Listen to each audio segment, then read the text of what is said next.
क्या होगा अगर धरती सिर्फ 5 सेकंड के लिए घूमना बंद कर दे? पहला सेकंड में एक अजीब सी चीख दुनिया भर से एक साथ उठती है। लोगों की नहीं, चीजों की। इमारतों के शीशे एक साथ चटकने लगते हैं। गाड़ियां, ट्रेनें, हवाई जहाज, सब कुछ एक अदृश्य दीवार से टकराते हुए आगे की तरफ उड़ने लगते हैं। सड़कों पर खड़े ट्रक, बसें, बिल्डिंग के ऊपर लगे टैंक, पार्क में लगे पेड़, सब पूर्व की तरफ धकेले जाते हैं, जैसे किसी ने पूरी धरती को एक झटके में जोर से हिला दिया हो। दूसरा सेकंड में समंदरों के ऊपर एक खामोश दीवार उठती है। सैकड़ों मीटर ऊंची पानी की दीवार जो शहरों की तरफ दौड़ रही है।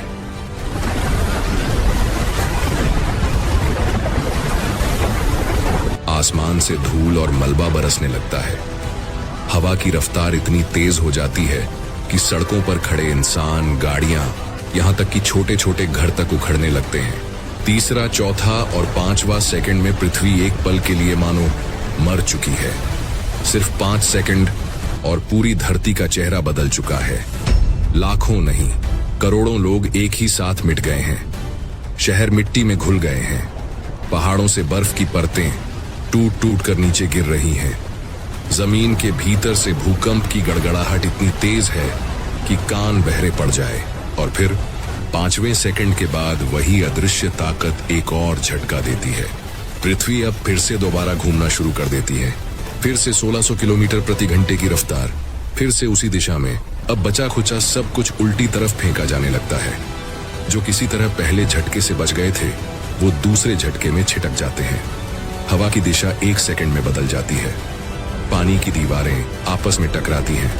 आसमान, जमीन, समंदर, सब कुछ एक पागलपन भरी, बेकाबू हरकत में है। ये किसी हॉलीवुड मूवी का सीन नहीं है। ये वो साइंटिफिक नतीजा है जो हो सकता है अगर पृथ्वी सिर्फ 5 सेकंड के लिए घूमना बंद कर दे। आज इस वीडियो में हम बिल्कुल डिटेल में स्टेप बाय स्टेप साइंस के हिसाब से समझने वाले हैं कि अगर कल सुबह अचानक पृथ्वी ने अपने एक्सिस पर घूमना 5 सेकंड के लिए रोक दिया और फिर दोबारा चालू कर दिया, तो असल में क्या होगा? कौन जिंदा बचेगा? कौन सी जगह सबसे ज्यादा खतरनाक होंगी? ये सब सच में पॉसिबल है या पूरी तरह इम्पॉसिबल? और अगर पृथ्वी हमेशा के लिए रुक जाए तो हमारी दुनिया कैसी दिखेगी? वीडियो को आखिर तक जरूर देखना, क्योंकि जितना आगे जाओगे चीजें उतनी ही ज्यादा डरावनी और माइंड ब्लोइंग होती जाएंगी। लेकिन सब कुछ रियल साइंस पर बेस्ड होगा, बिना फालतू झूठ के। चलो अब शुरुआत करते हैं बिल्कुल बेसिक से। सबसे पहले ये समझो कि अभी हमारी पृथ्वी कर क्या रही है। पृथ्वी 2 तरह से घूमती है। एक, वो सूरज के चारों तरफ घूम रही है, यानी ऑर्बिट कर रही है। दूसरा, वो अपने ही एक्सिस पर घूम रही है, जिसको हम डे नाइट की रोटेशन कहते हैं। ये जो दिन रात बदलता है, ये पृथ्वी के अपने एक्सिस पर घूमने की वजह से है, न कि सूरज के चारों तरफ चक्कर लगाने से। एक पूरा दिन 24 घंटे, मतलब पृथ्वी ने अपने एक्सिस के चारों तरफ एक बार पूरा घूम लिया। पृथ्वी का घेरा यानी इक्वेटर लगभग 40,000 किलोमीटर के आसपास है। ये घेरा 24 घंटे में एक बार पूरा घूम जाता है। तो इक्वेटर पर खड़े किसी इंसान की स्पीड होती है करीब 1670 किलोमीटर प्रति घंटा के आसपास। मतलब अगर तुम इक्वेटर पर खड़े हो तो तुम अपने आप बिना कुछ किए करीब 1600 किलोमीटर प्रति घंटा की स्पीड से स्पेस में घूम रहे हो। बस तुम्हें वो महसूस नहीं होता, क्योंकि तुम्हारे साथ सब कुछ उसी स्पीड से घूम रहा है। हवा, जमीन, बिल्डिंग, पेड़, तुम्हारा मोबाइल, सब जैसे ट्रेन में बैठे हो। अगर ट्रेन स्मूथ चल रही है, तुमको लग भी नहीं रहा कि तुम 100 की स्पीड से भाग रहे हो। लेकिन जैसे ही ट्रेन अचानक ब्रेक मार दे, तुम आगे की तरफ झटके से फेंके जाते हो। यही इनर्शिया है। यानी अगर कोई चलती चीज को अचानक रोकोगे तो वो अपने पुराने डायरेक्शन में आगे बढ़ने की कोशिश करेगी। अब जरा पूरा सीन इमेजिन करो। पृथ्वी घूम रही है 1600 किलोमीटर प्रति घंटा से। अचानक कोई ऐसा ब्रेक लगा देता है कि पृथ्वी अपने एक्सिस पर घूमना पूरी तरह से बंद कर देती है। लेकिन ध्यान रखना, यह सिर्फ रोटेशन रुकी है। पृथ्वी सूरज के चारों तरफ घूमती रहेगी। वो ऑर्बिट वाला मोशन चालू है और ग्रेविटी भी वैसी ही रहेगी। पर जो चीजें पृथ्वी के ऊपर हैं, हमारे घर, गाड़ियां, समंदर, हवा, उन सब के अंदर जो घूमने की आदत है, जो स्पीड है, वो एकदम से गायब नहीं हो जाती। वो सब अपनी पुरानी रफ्तार में आगे बढ़ना चाहेंगी। ये वही बात है जैसे तुम बस में खड़े हो, बस 80 की स्पीड से चल रही है और अचानक ब्रेक लग जाए, तुम आगे की तरफ गिरोगे। बस इक्वल टू पृथ्वी, तुम इक्वल टू इंसान, ब्रेक इक्वल टू पृथ्वी की रोटेशन, अचानक रुकना। अब फर्क बस ये है कि बस की स्पीड 80 किलोमीटर प्रति घंटा थी और पृथ्वी की स्पीड इक्वेटर पर 1600 किलोमीटर प्रति घंटा है, और ये ब्रेक भी जरा सा नहीं बल्कि अचानक लग गया। अब सवाल ये है कि ये सब साइंटिफिकली पॉसिबल है भी या नहीं। सख्त साइंस कहती है अगर किसी ने सच में पृथ्वी को एकदम अचानक रोक दिया तो जिस एनर्जी से वो घूम रही थी वो सारी एनर्जी किसी न किसी चीज में बदलनी पड़ेगी, ज्यादातर हीट में। और पृथ्वी के रोटेशन में इतनी एनर्जी है कि अगर उसको हीट में बदल दो तो धरती का बहुत बड़ा हिस्सा मोल्टन लावा बन सकता है, समंदर उबल सकते हैं, पूरा प्लेनेट ही फ्राई हो सकता है। तो असली दुनिया में इस तरह से अचानक पृथ्वी को रोकना प्रैक्टिकली नामुमकिन है। न हमारे पास इतनी टेक्नोलॉजी है, न हम किसी ऐसे नेचुरल प्रोसेस को जानते हैं जो ऐसा कर सके। लेकिन थॉट एक्सपेरिमेंट में, यानी इमेजिनेशन और फिजिक्स के कैलकुलेशन में, हम एक चीज मान लेते हैं ताकि चीजें समझ ही जा सकें। मान लो किसी सुपर एडवांस्ड एलियन सिविलाइजेशन ने कोई ऐसा डिवाइस बना लिया जो पृथ्वी की रोटेशन को 5 सेकंड के लिए ब्रेक कर सके, लेकिन बिना ये एक्स्ट्रा हीट बनाए, यानी बस रोटेशन बंद हुई, एनर्जी कहीं और सेफ चली गई, और ठीक 5 सेकंड बाद वो डिवाइस बंद हो गया और पृथ्वी वापस पहले जैसी रोटेशन पर लौट आई। ये प्योर इमेजिनेशन है, लेकिन इसके बाद जो होगा उसे हम न्यूटन की फिजिक्स, इनर्शिया, ग्रेविटी और थोड़ी बहुत जियो फिजिक्स से समझ सकते हैं। तो अब से आगे जो भी सुनोगे वो इसी असम्पशन पर होगा। पृथ्वी अपने एक्सिस पर अचानक रुकती है, 5 सेकंड तक बिल्कुल नहीं घूमती, फिर अचानक वापस से पहले वाली स्पीड से घूमना शुरू कर देती है। सूरज के चारों तरफ उसका ऑर्बिट नॉर्मल चल रहा है, ग्रेविटी वैसी ही है जैसी आज है। अब चलते हैं स्टेप बाय स्टेप और देखते हैं कि ये 5 सेकंड जमीन पर खड़े एक आम इंसान के लिए कैसे लगेंगे। अब इमेजिन करो तुम इक्वेटर के आसपास किसी शहर में हो, मान लो अफ्रीका में, साउथ अमेरिका में, या फिर इंडिया में थोड़ा साउथ की तरफ। जितना इक्वेटर के पास उतनी ज्यादा स्पीड। तुम छत पर खड़े हो, मोबाइल पर वीडियो देख रहे हो, हल्की हवा चल रही है, तुम्हें ऐसा लग रहा है कि सब कुछ ठहरा हुआ है, लेकिन रियलिटी में तुम ईस्ट की तरफ लगभग 1600 किलोमीटर प्रति घंटा से भाग रहे हो, बस तुम्हें मालूम नहीं। अब जैसे ही पृथ्वी रुकती है, तुम्हारा शरीर रुकना नहीं चाहता, तुम्हारे अंदर वो पूरी स्पीड बरकरार रहती है। तो होता क्या है, तुम लिटरली हवा में उछल जाओगे ईस्ट की तरफ, ऐसी स्पीड से जो मानव इतिहास में कभी किसी इंसान ने फील नहीं की। कोई सुपर हीरो वाली फ्लाइट नहीं, ये सीधी बेकाबू उछाल होगी। 5 सेकंड में 1600 किलोमीटर प्रति घंटा की स्पीड से तुम अनुमानन 2 से 2.5 किलोमीटर तक आगे खिसक सकते हो, अगर बीच में कुछ टकराया नहीं तो। लेकिन रियल लाइफ में तुम्हारे आगे बिल्डिंग्स हैं, खंभे हैं, पेड़ हैं, जमीन है, तुम शायद आधा सेकंड भी हवा में नहीं रहोगे, कुछ ही मीटर बाद किसी सख्त चीज से टकराकर चूर चूर हो जाओगे। इंसान का शरीर 1600 किलोमीटर प्रति घंटा की स्पीड से किसी दीवार से टकराए तो वो बस बॉडी नहीं, एक छोटे बम की तरह बिहेव करेगा। इतनी किनेटिक एनर्जी होगी कि हड्डियां, मांस सब लिक्विड जैसा हो जाएगा। सुनने में बहुत गंदा लग रहा है, पर फिजिक्स यही कहती है। सिर्फ इंसान नहीं, इमारतों की आउटर दीवारें, खिड़कियां, ग्लास, एसी, बैल्कनी में रखी कुर्सियां, टेबल, हर चीज ईस्ट की तरफ फेंकी जाएगी। जो चीज जितनी ऊपर है उस पर उतना ज्यादा असर होगा, क्योंकि उसको रुकने के लिए ज्यादा डिस्टेंस मिलेगी और वो जमीन से कम फ्रिक्शन वाला एनवायरनमेंट फील करेगी। छोटे मकान थोड़े बेटर निकलेंगे क्योंकि उनकी हाइट कम है, उनका फाउंडेशन मजबूत हो सकता है, पर multi storey high rise buildings में लोग बिल्कुल बचे हुए नहीं। सोचो, ऊपर के फ्लोर से लोग, सामान, दीवारों के हिस्से सब हवा में उड़कर अगल बगल की बिल्डिंग और सड़कों पर बरसेंगे। कार, बस, ट्रक, ये सब तो रोलिंग बॉम्ब्स की तरह बन जाएंगे। रोड अचानक रुक गई है, लेकिन गाड़ी 1600 किलोमीटर प्रति घंटा और उसकी अपनी स्पीड मान लो 60 से 80 किलोमीटर प्रति घंटा से आगे बढ़ना चाहती है। मतलब इफेक्टिवली 1700 किलोमीटर प्रति घंटा से भी ज्यादा की टक्कर। कोई भी ब्रिज, फ्लाईओवर, मेट्रो पिलर जो ईस्ट की तरफ फेस कर रहे हैं उनके साथ ये गाड़ियां भिड़ेंगी, पलटेंगी, ब्लास्ट जैसे सीन्स दिखेंगे। अब बात करते हैं हवा यानी एटमॉस्फेयर की। देखो, जो हवा है वो भी अभी पृथ्वी के साथ साथ घूम रही थी। अचानक जमीन रुक गई, लेकिन हवा की परतें अपने इनर्शिया से चलती रहेंगी। मतलब हवा भी ईस्ट की डायरेक्शन में इतनी ही स्पीड से भागने लगेगी जैसे कोई ग्लोबल सुपरस्टॉर्म हो। लेकिन एक फर्क, हवा और जमीन के बीच फ्रिक्शन होता है।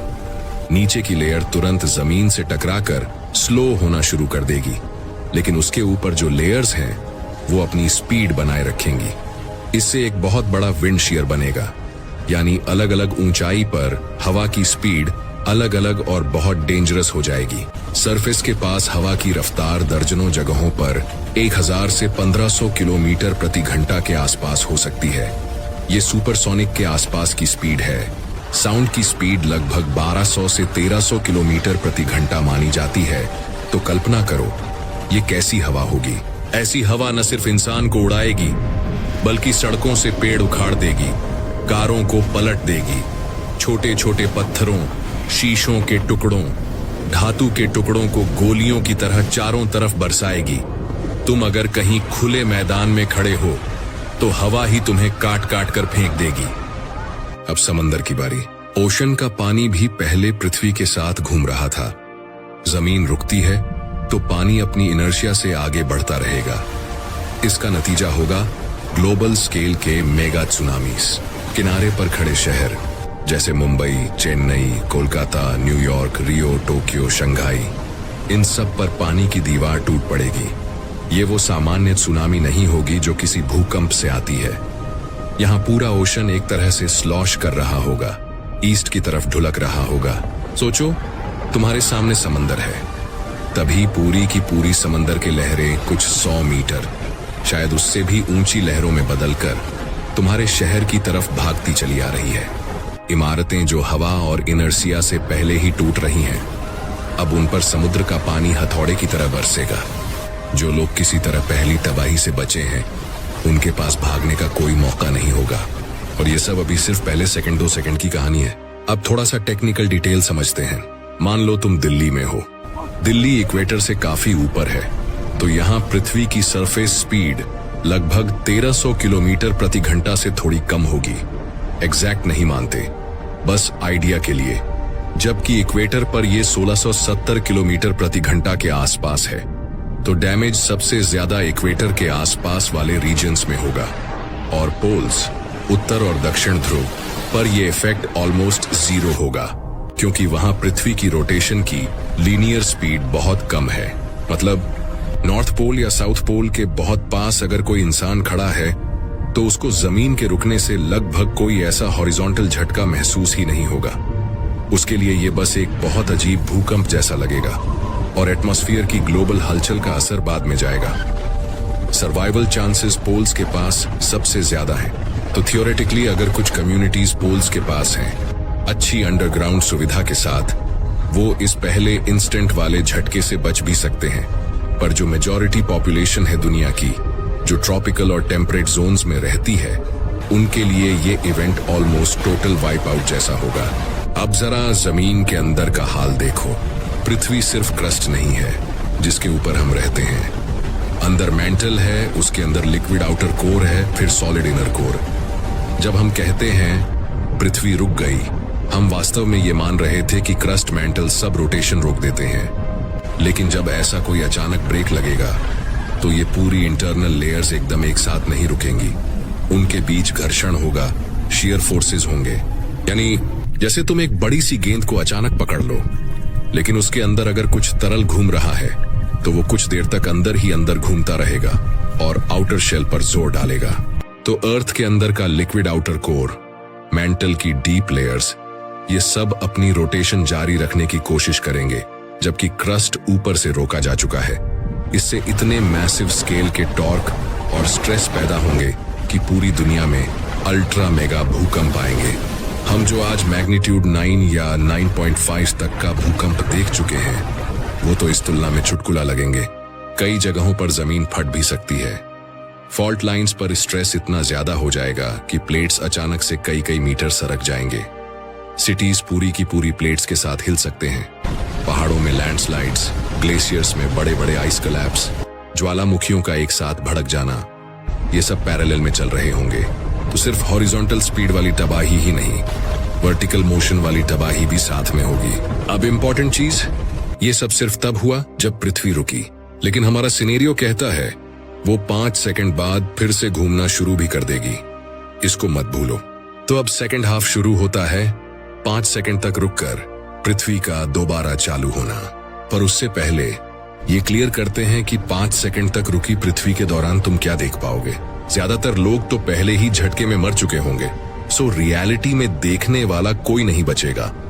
लेकिन थियोरेटिकली अगर तुम किसी तरह पोल के पास अच्छी अंडरग्राउंड बंकर में हो और तुमने इनिशियल झटका सरवाइव कर लिया, तो तुम्हारे लिए ये 5 सेकंड कैसे होंगे। हम रोजमर्रा की जिंदगी में 5 सेकंड में आसमान में कोई नोटिसेबल फर्क नहीं देखते। सूरज वैसे भी हमें स्टैटिक सा दिखता है, जबकि असल में वो भी रोज धीरे धीरे आसमान में मूव करता है।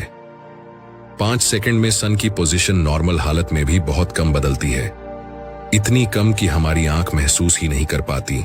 तो अगर अर्थ रोटेशन अचानक रुक भी जाए और सिर्फ 5 सेकंड के लिए रुके, तो विजुअली तुम्हें सूरज के रुकने या चलने में शायद ही कोई फर्क दिखे। पर जो चीज तुम महसूस करोगे वो होगी धरती का जोरदार झटका, भूकंप और दूर से आती हुई एक डरावनी गड़गड़ाहट, हवा, मलबे, समंदर और टूटती इमारतों की। इन 5 सेकंड के अंदर जो लोग इक्वेटर और मिड लैटिट्यूड्स के आसपास जमीन के ऊपर ओपन जगहों पर हैं, उनका चैप्टर ऑलमोस्ट खत्म हो चुका होगा। बिल्डिंग्स, ब्रिजेस, रोड्स, सबको चोट लग चुकी होगी। अब आता है 5वें सेकंड के बाद का दूसरा झटका। एलियन डिवाइस 5 सेकंड के बाद ऑफ हो जाता है। अचानक पृथ्वी फिर से घूमने लगती है। वही 24 घंटे वाला रोटेशन, वही 1600 किलोमीटर प्रति घंटा वाली स्पीड इक्वेटर पर। अभी थोड़ी देर पहले क्या हुआ था? जमीन रुक गई थी, मगर हवा और पानी और ढेर सारी चीजें अपनी इनर्शिया से आगे की तरफ चलती रहीं। अब जमीन वापस से मूव करना शुरू कर देती है, लेकिन इस बार ऑपोजिट सेंस में नहीं, वही ओरिजिनल सेंस, यानी वेस्ट टू ईस्ट जैसा पहले था। लेकिन हवा और पानी अब जमीन के कंपैरिजन में वियर्ड बिहेवियर दिखाने लगेंगे। कुछ सेकंड पहले तक हवा और पानी की बल्क ईस्ट की तरफ ज्यादा तेज चल रही थी, क्योंकि वो पुराने रोटेशन को कैरी कर रहे थे, जबकि जमीन थम गई थी। जब पृथ्वी दोबारा घूमना शुरू करेगी, तो सरफेस फिर से उसी दिशा में मूव करेगा। इस वजह से रिलेटिव स्पीड्स कई जगह मोमेंटरीली कम भी हो सकती है, कहीं ज्यादा भी, डिपेंडिंग ऑन एग्जैक्ट टाइमिंग और लेयर्स के फ्रिक्शन पर इंपॉर्टेंट ये है कि जो भी चीज इनिशियल झटके में बच गई थी, अब वो दूसरे झटके का शिकार बनेगी। मान लो कोई प्लेन बहुत ऊंचाई पर उड़ रहा था। जब पृथ्वी पहली बार रुकी, तो प्लेन के अंदर बैठे लोग भी और प्लेन भी अपनी इनर्शिया से आगे बढ़ते रहे। प्लेन का ऑटो पायलट गड़बड़ा जाएगा, जीपीएस सिस्टम्स पूरी तरह कंफ्यूज हो जाएंगे। लेकिन मान लो किसी चमत्कार से वो हवा में ही रह गया। अब पृथ्वी 5 सेकंड बाद फिर से घूमने लगती है। प्लेन के नीचे की जमीन अचानक नई स्पीड से मूव करना शुरू कर देती है। हवा की डायरेक्शन और स्पीड फिर से पैटर्न बदलती है। टर्बुलेंस इतनी भयानक होगी कि ज्यादातर प्लेन्स स्काई से गिर पड़ेंगे। एविएशन का पूरा सिस्टम क्रैश कर जाएगा। रेलवे, मेट्रो, बुलेट ट्रेन्स, ये सब पहली वेव में ही डीरेल हो चुके होंगे। दूसरी वेव में मलबा और भी दूर तक खिसकता चला जाएगा। जिन बिल्डिंग्स ने किसी तरह पहली बार साइडवेज झटके को सह लिया, उनमें इंटरनल डैमेज इतना होगा कि दूसरी बार के जर्क में वो अंदर से कोलैप्स हो जाएंगी। कोई भी मॉडर्न आर्किटेक्चर ऐसी लैटरल एक्सेलरेशंस, दर्जनों जी फोर्स सहने के लिए नहीं बनी। अब थोड़ा साइड में चलकर सोचते हैं, तुम कहां हो तो बचने के कुछ चांस हैं। पोल्स के पास अंडरग्राउंड, जैसा हमने कहा, पोल्स उत्तर और दक्षिण पोल्स के पास लाइनियर स्पीड बहुत कम है। वहां रोटेशन रुकने से हॉरिजॉन्टल इनर्शियल फोर्स लगभग नेग्लिजिबल होगी। डैमेज ज्यादातर ग्लोबल अर्थक्वेक्स, हवा और ओशन रीडिस्ट्रीब्यूशन से होगा।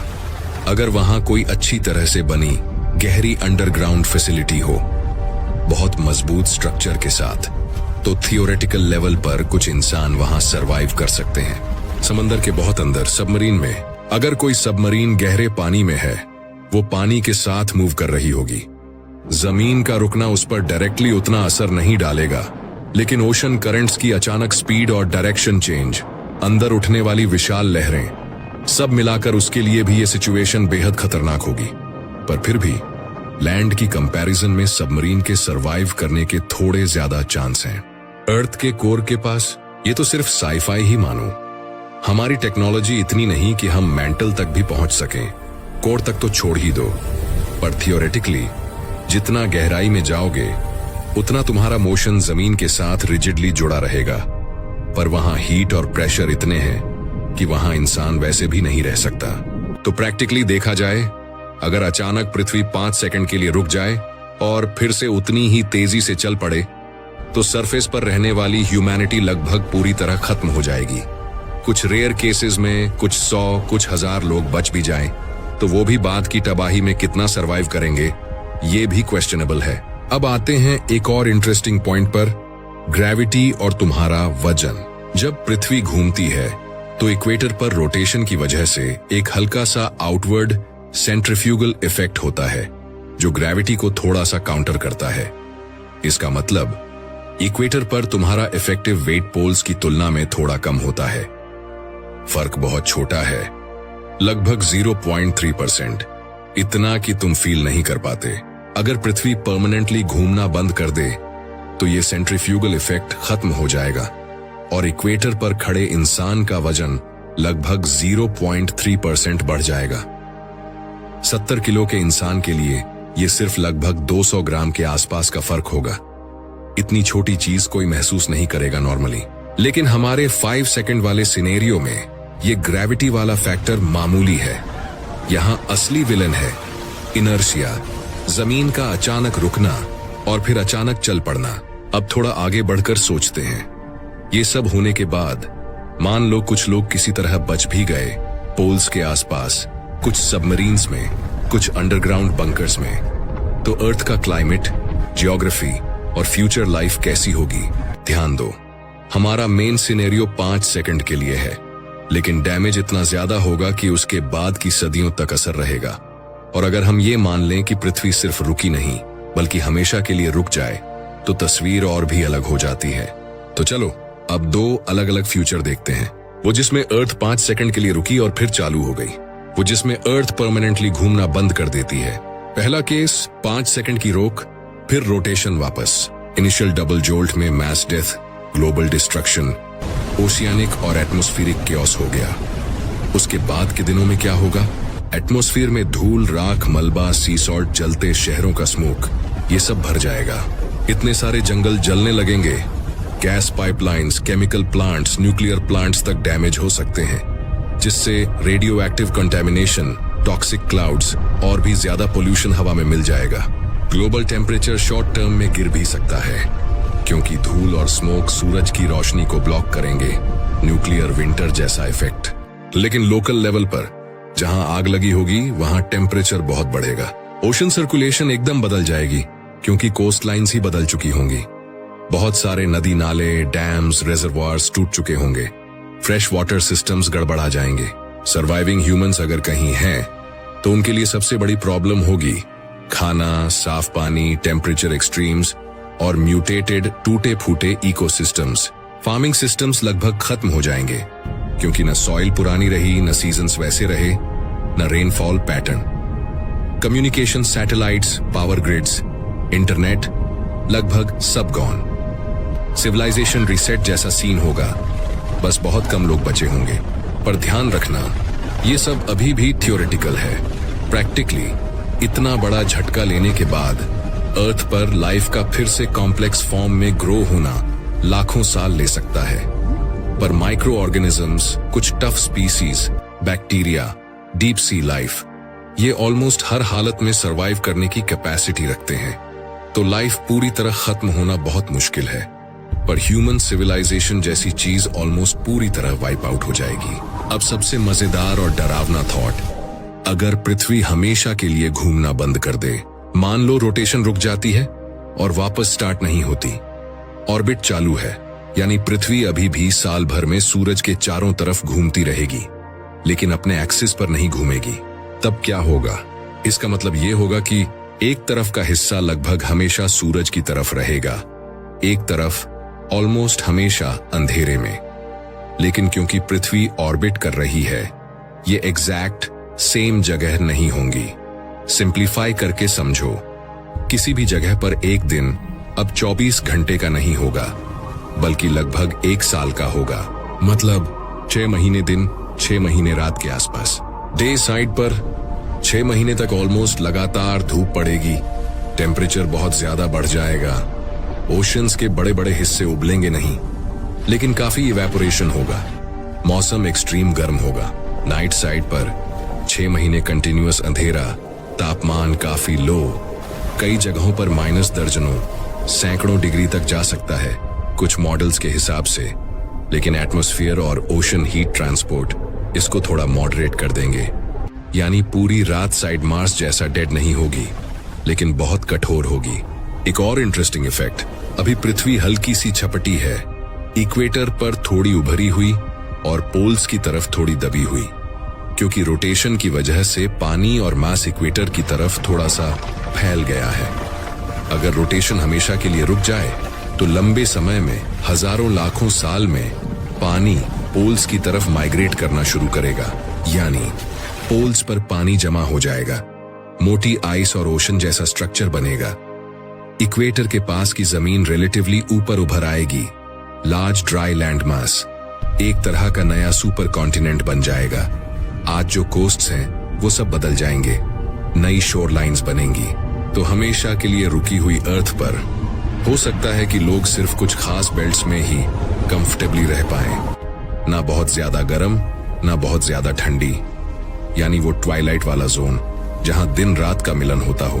इमेजिन करो, एक तरफ हमेशा सूरज होराइजन पर झुका हुआ रहता है, जैसे हमेशा का सनसेट या सनराइज वाला टाइम। वही एरिया लाइफ के लिए बेस्ट हो सकता है, क्योंकि वहां टेम्परेचर मॉडरेट होगा, कुछ एग्रीकल्चर पॉसिबल होगा, पानी भी लिक्विड फॉर्म में मिल पाएगा। पर यह सब चेंज धीरे धीरे होगा, लाखों सालों में। हमारे 5 सेकंड वाले सडन स्टॉप वाले सिनेरियो में ये सब स्लो प्रोसेसेस अलग से ऐड हो जाएंगे, लेकिन वो तब जब प्लैनेट इस पहले शॉक से बच जाए, जो प्रैक्टिकली बहुत मुश्किल है। अब वापस आते हैं तुम्हारे वीडियो के मेन सवाल पर। अगर पृथ्वी सिर्फ 5 सेकंड के लिए रुक जाए तो क्या होगा? सारांश में, ये फिजिकली इतना बड़ा इवेंट है कि प्रैक्टिकली किसी भी नेचुरल चीज से होना नामुमकिन है।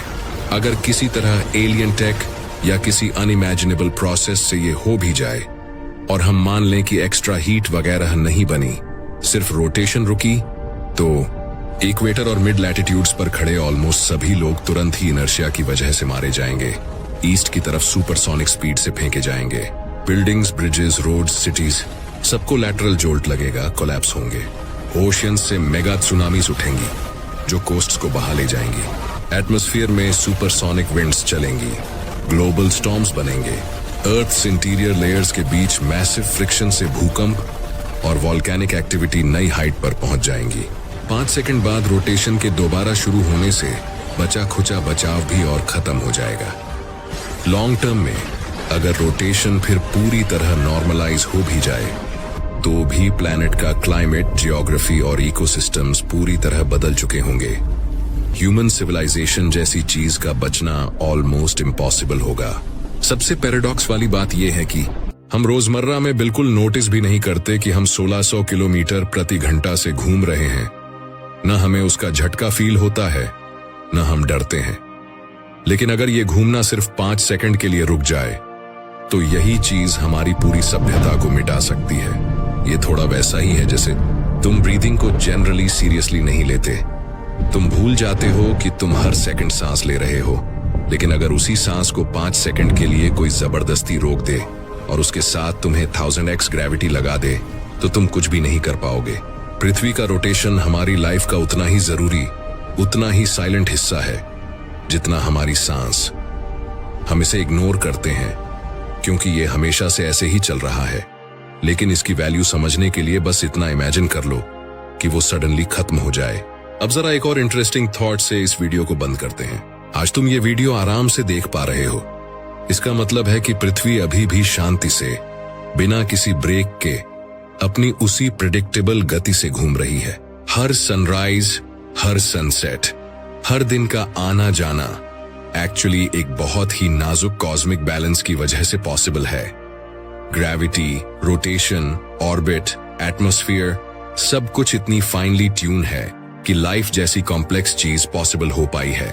तो अगली बार जब तुम सुबह उठकर सूरज को देखो या रात में आसमान में चांद देखो, तो एक पल के लिए इमेजिन करना, अगर ये पृथ्वी 5 सेकंड के लिए भी रुक जाए ना, तो शायद तुम्हें ये सब देखने का, महसूस करने का, सोचने का ये आखिरी मौका होता।